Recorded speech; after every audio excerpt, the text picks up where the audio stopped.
गोंडा जनपद विकासखंड नवाबगंज में अखिल भारतीय उद्योग व्यापार मंडल की नवाबगंज इकाई का शपथ ग्रहण समारोह रामलीला मैदान में संपन्न हुआ। इस कार्यक्रम में नवाबगंज इकाई के नवनियुक्त पदाधिकारियों को संगठन के राष्ट्रीय अध्यक्ष संदीप बंसल ने शपथ दिलाई। समारोह में प्रदेश और जिले के पदाधिकारी भी उपस्थित रहे। राष्ट्रीय अध्यक्ष संदीप बंसल ने अपने संबोधन में प्रदेश सरकार को भामाशाह के जन्मदिन को व्यापारी दिवस के रूप में घोषित करने पर बधाई दी और आश्वस्त किया कि प्रदेश की योगी सरकार में व्यापारियों का शोषण नहीं होगा। उन्होंने व्यापारियों से अपील की कि वे खुद को सशक्त और संगठित बनाए रखें। कार्यक्रम में उपस्थित वरिष्ठ पदाधिकारियों ने व्यापारियों से संगठन को मजबूत करने और व्यापार में आने वाली कठिनाइयों से संगठित होकर मुकाबला करने की अपील की। उन्होंने व्यापारियों की सुरक्षा पर भी विस्तार से प्रकाश डाला। इस अवसर पर जनपद के विभिन्न क्षेत्रों के संगठन पदाधिकारियों ने अपने राष्ट्रीय अध्यक्ष का माला पहनाकर भव्य स्वागत किया। नवाबगंज के निर्वाचित पदाधिकारियों ने राष्ट्रीय अध्यक्ष को भगवान राम के राम दरबार की तस्वीर देकर उनका सम्मान किया। नगर में शपथ ग्रहण समारोह जिला उपाध्यक्ष सरदार जिंदल सिंह के नेतृत्व में संपन्न हुआ। शपथ लेने वाले नव निर्वाचित पदाधिकारियों में नगर अध्यक्ष महेंद्र कश्यप, महामंत्री मोहम्मद फारूक रैनी, कोषाध्यक्ष दिनेश सुलहिया, सचिव मोहम्मद सुलेमान रैनी, उपाध्यक्ष शिशिर कसौधन, मोहम्मद इब्राहिम, सचिन सोनी, पिंकू तिवारी, मनीष कसौधन, अंकित कसौधन, नितेश केसरवानी, महामंत्री विवेक शरण गांधी और सूचना मंत्री दीपू सोनी आदि शामिल रहे। समारोह में भारी संख्या में व्यापारियों की उपस्थिति देखी गई। सर, आज आप देवीपाटन मंडल परिक्षेत्र के गोंडा जनपद के नवाबगंज में उपस्थित हैं। व्यापारी अखिल भारतीय व्यापार मंडल के आप अध्यक्ष हैं। भैया चुप जाओ यार, बाइट हो रहा है। और व्यापारियों की समस्याओं को लेके आप हमेशा तत्पर रहते हैं। इस बैठक को लेके क्या कहना चाहते हैं? गोंडा का नवाबगंज वैसे तो पूरे उत्तर प्रदेश में बहुत मशहूर है, लेकिन आज यहाँ पर नई इकाई बन करके शपथ ग्रहण समारोह संपन्न हो रहा है। मैं इतना ज़रूर कह सकता हूँ कि आज से पहले भी जब कभी नवाबगंज या गोंडा आना हुआ और अब जब आना हो रहा है तो सिर्फ मुझे नहीं, पूरे उत्तर प्रदेश के व्यापारी समाज के मन में गजब का उत्साह है।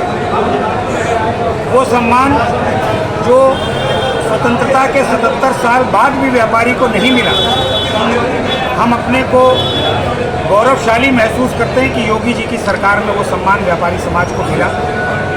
स्वतंत्रता के 77 वर्षों के बाद पहली बार जैसे शिक्षक दिवस, बाल दिवस, मजदूर दिवस, तमाम तरह के दिवस विभिन्न वर्गों के लिए होते हैं, योगी जी की सरकार ने 29 जून भामाशाह जी की जयंती को व्यापारी दिवस के रूप में घोषित करके हर जनपद में व्यापारी को सम्मानित करने का काम किया।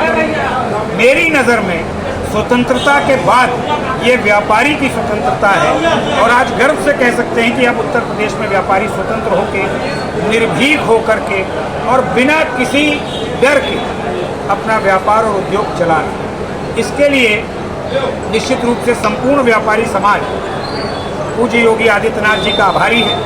एक और बड़ा निर्णय जो व्यापार मंडल के प्रयास से योगी जी की सरकार ने किया है, मैं आप सबकी भी जानकारी में देना चाहता हूँ। संभवतः अभी गोंडा नवाबगंज वालों को, देवीपाटन मंडल वालों को जानकारी नहीं होगी। योगी जी की सरकार में व्यापारी सुरक्षा प्रकोष्ठ का गठन किया गया है, जो हर महीने एडिशनल एसपी स्तर पर व्यापारियों के साथ बैठक करेगी। व्यापारी की कोई भी समस्या हो, सीधे एडिशनल एसपी स्तर पर उसका निस्तारण होगा।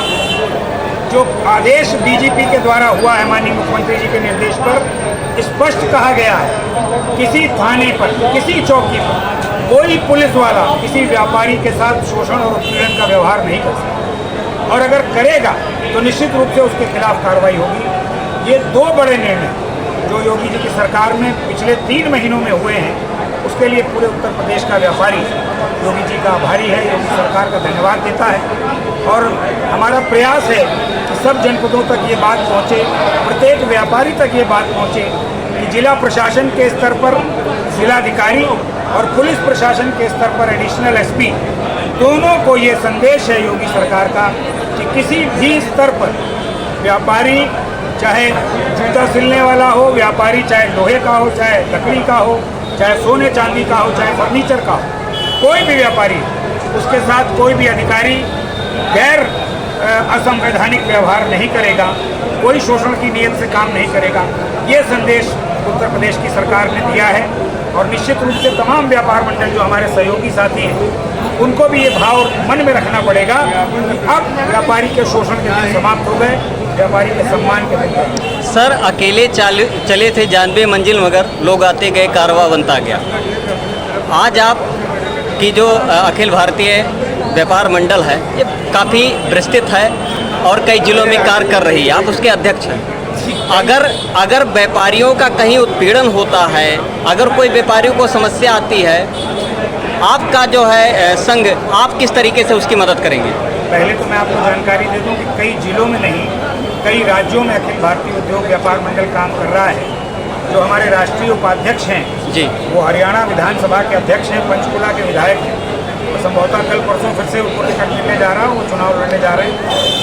उसी प्रकार दिल्ली में, पंजाब में, मध्य प्रदेश में, राजस्थान में, उत्तराखंड में, हिमाचल प्रदेश में, राजस्थान में अखिल भारतीय उद्योग व्यापार मंडल की इकाइयाँ काम कर रही हैं। उत्तर प्रदेश के 72 जनपदों में अभी 3 जनपद शेष हैं जहाँ पर संगठन को अच्छी इकाई मिलना बाकी है। 72 जिलों में अखिल भारतीय उद्योग व्यापार मंडल काम कर रहा है और हमें गर्व है इस बात का कि पूरी ईमानदारी के साथ सिर्फ और सिर्फ व्यापारी समाज का सम्मान बढ़े, उसको सुरक्षा मिले और उसकी हर समस्या का समाधान हो, इस संकल्प को लेकर के अखिल भारतीय उद्योग व्यापार मंडल काम कर रहा है। और आने वाले समय में मैं गर्व से कह सकता हूं कि आज अगर हमारी संख्या 1.5 लाख के आसपास है सदस्य संख्या, एक वर्ष में इस 2024-25 से के सितंबर से लेकर और 25 के सितंबर तक हमारी संख्या संभवतः 25 लाख के ऊपर चली जाएगी। इसके लिए हम लोगों ने पूरे उत्तर प्रदेश में व्यापारी जोड़ो सदस्यता अभियान प्रारंभ किया है, जो कल मैंने लखनऊ से प्रारंभ किया था और ये पूरे प्रदेश और पूरे देश में काम करता है। तो इसलिए हर व्यापारी को ये एहसास कराना कि वो एकजुट रहे, वो समूह में रहे, वो संगठन में रहे। जब ये भाव हर व्यापारी के मन में आ जाएगा और हम हर व्यापारी को संगठन से जोड़ेंगे, निश्चित रूप से व्यापारी का तमाम उत्पीड़न, जो भी कहीं शोषण होता होगा, वो समाप्त होगा। ये संकल्प लेकर कैसा कार्यक्रम था जिसका आयोजन आज आपने किया है? ये कार्यक्रम अखिल भारतीय उद्योग व्यापार मंडल का नवनिर्वाचित सदस्यों को चुनना था और बड़े गर्व के साथ, बड़े उससे हम लोग कह सकते हैं कि जब से देश आज़ाद हुआ है तब से आज तक नवाबगंज कभी व्यापार मंडल न था और न ही जो था भी वो बिल्कुल निष्क्रिय था। पहली बार देश आज़ाद होने के बाद हमारा एक बढ़िया संगठित व्यापार मंडल नवाबगंज का बना है और ऐसे व्यक्तित्व, ऐसे शख्सियत के नेतृत्व में हम लोग हैं। अपने श्री संदीप बंसल जी, जो हमारे गोंडा से लेके और वहाँ तक इतनी एक्टिविटी है जिसके हम कुछ बता नहीं सकते हैं, इसलिए हम इनके अति धन्यवादी हैं और अपने नगर के व्यापारियों के हम बहुत लोग तहे दिल से कहते हैं धन्यवाद। हम तो कहते हैं मेरा पूरा दिल ही ले लो, इतना ज्यादा हम गर्वान्वित हुए, इतना गजब का लोगों ने हमारा साथ दिया, ऐसे हाथों हाथ उठाया कि देश आजाद होने के बाद उनको लगा कि हमें कोई व्यापारी संगठन मिला है। इस बात की मुझे बहुत खुशी है।